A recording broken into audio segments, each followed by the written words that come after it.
किसी ने सद्गुरु ओशो को पूछा कि गोरखनाथ पंडितों के खिलाफ क्यों है, तो ओशो ने कहा कि और क्या करें। पंडित का अर्थ होता है पढ़ा लिखा तोता। राम नाम जप लेता है तोता, इससे राम नाम उसके हृदय में थोड़े ही होता है।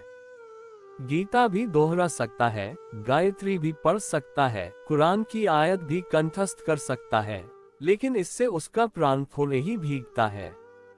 पत्थर की तरह पड़ा रहेगा नदी में, मगर भीगेगा थोड़ी है। तोता राम राम भी जपे तो तुम सोचते हो उसके प्राण में राम नाम है। ऐसी ही दशा पंडित की है। पंडित खुद धोखा खा रहा है, दूसरों को धोखा दे रहा है। अनुभव तो कुछ नहीं हुआ, प्राणों में कोई स्वाद नहीं उतरा, कोई मधु बूंद नहीं भरी, कोई फूल नहीं खिला, लेकिन उधार बातें कंठस्थ हो गई हैं, उन्हें दोहरा रहा है और दोहरा दोहरा कर अकड़ रहा है। गोरखनाथ ने ही विरोध नहीं किया है, समस्त ज्ञानियों ने विरोध किया है, क्योंकि पांडित्य ज्ञान का दुश्मन है। पांडित्य ज्ञान का धोखा है, प्रवंचना है, विडंबना है। पांडित्य से कोई ज्ञानी नहीं होता, सिर्फ अज्ञान ढक जाता है, अज्ञान मिटता नहीं। जैसे दिए की बात करने से अंधेरा नहीं मिटता, ऐसे ही ब्रह्म की चर्चा से कोई अंतर ज्योति नहीं जग जाती। न तो भोजन की चर्चा से भूख मिटती है, भोजन से मिटती है। और पंडित चर्चा में ही लीन हो गया है और भूल ही गया है कि भोजन पकाना भी है। पंडित पाकशास्त्रों को ढोता रहता है। 1000 पाकशास्त्र रखे हो तो भी एक रूखी सूखी रोटी से उनका ज्यादा मूल्य नहीं है, कम ही मूल्य है, क्योंकि रूखी सूखी रोटी पेट भरेगी, मांस मज्जा बनेगी। संतों की वाणी चाहे उतनी अलंकृत न हो, नहीं है। गोरख की भी वाणी बहुत अलंकृत नहीं है, सीधे सादे 2 टूक शब्द हैं, साफ सुथरे हैं, आभूषणों से लदे नहीं हैं। शायद पंडित की भाषा ज्यादा परिमार्जित हो, सुसंस्कृत हो। संस्कृत शब्द का अर्थ ही होता है परिमार्जित। तुम यह जानकर हैरान होगे कि बुद्ध लोक भाषा में बोले, महावीर लोक भाषा में बोले, गोरख लोक भाषा में बोले, कबीर नानक दादू लोक भाषा में बोले। किसी ने संस्कृत का उपयोग नहीं किया। कारण साफ है, संस्कृत अब सिर्फ पंडितों की भाषा रह गई थी। अब संस्कृत लोगों के जीवन से संबंधित ही नहीं थी।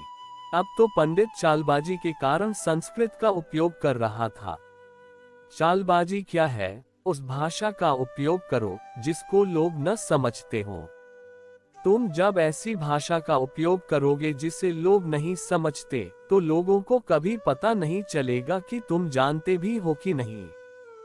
तुम उलझुल बकते रही, तुम व्यर्थ की बकवास करते रहो और लोग बड़ी श्रद्धा से सुनेंगे। उनकी समझ में ही नहीं आ रहा है, और जब लोगों के समझ में नहीं आता तो वे सोचते हैं जरूर कोई गहन गंभीर बात कही जा रही होगी, इसलिए समझ में नहीं आ रही। सत्य सीधा साफ होता है, सीधा अत्यंत सीधा होता है, एकदम समझ में आ जाता है।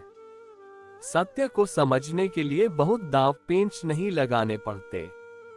असत्य बहुत जटिल होता है। तुम देखते हो ना, डॉक्टर से दवा लिखवाने जाते हो तो वह हिंदी या मराठी में या अंग्रेजी में नहीं लिखता, वह लिखता है लैटिन और ग्रीक में, और वह भी इस तरह से लिखता है कि पढ़ा न जा सके। समझो कि उस पर लिखा हो अजवाइन का सत, अब तुम 15 रुपये नहीं चुका सकते। अजवाइन का सत तुम कहोगे 4 पैसे का 15 रुपये मांग रहे हो, लेकिन लैटिन में कोई बड़ा ही अपरिचित शब्द लिखा है, 15 नहीं कोई 50 भी मांगे तो चुकाने पड़ेंगे। तुम्हें पता ही नहीं है कि अजवाइन का सत है। संस्कृत उपयोग की जाती रही पंडितों के द्वारा ताकि लोग दूर रखे जा सकें। ऐसा इसी देश में नहीं हुआ। पोप और पादरी लैटिन और ग्रीक का उपयोग करते रहे हैं, पुरानी भाषाओं का उपयोग जो मर चुकी हैं, जिनमें अब कोई जीवन नहीं रह गया है, लोग जिन्हें जानते नहीं। संत तो सीधी साधी बात बोलते हैं, लोग भाषा में बोलते हैं। तुम जो भाषा समझते हो वही बोलते हैं।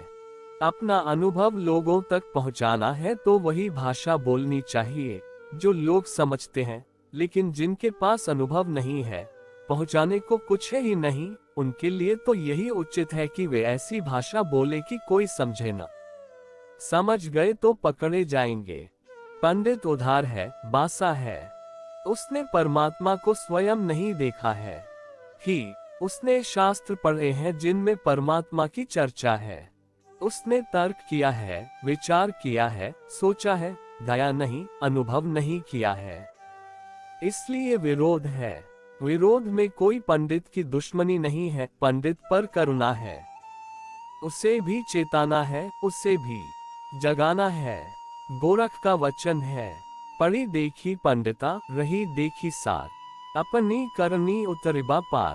किसी पंडित से कह रहे हैं, पढ़ी देखी पंडिता, देख लिया पढ़ पढ़कर, अब जरा करके देख ले। रही देखी सार है, अब जरा सार को रहकर भी देख ले। एक बात तुझसे कहे देता हूँ, अपनी करनी उतरिबा पार, करेगा तो ही पार उतरेगा। अपनी करनी उतरिबा पार, ये किताबें डूब जाएंगी, ये कागज की नावें हैं, इनको लेकर सागर में मत उतर जाना। यह मत कहना कि हमने वेद से बनाई है यह नाव, यह काम नहीं आएगी, यह कागज की नाव है, यह डूब ही जाएगी। यह खुद भी डूबेगी, तुझे भी डुबाएगी। और खतरा यह है कि तू लोगों को समझा रहा है, उन सबको भी डुबाएगी। तू खुद अंधा है और सोचता है दूसरे अंधों को मार्ग दिखा रहा हूँ। अंधा अंधा ठेलिया दो ही कूप पड़त, वे दोनों कुएं में गिर गए हैं। पढ़ी देखी पंडिता, कहते हैं, देख तो चुका तू पढ़ पढ़ कर, मिला क्या सार क्या पाया।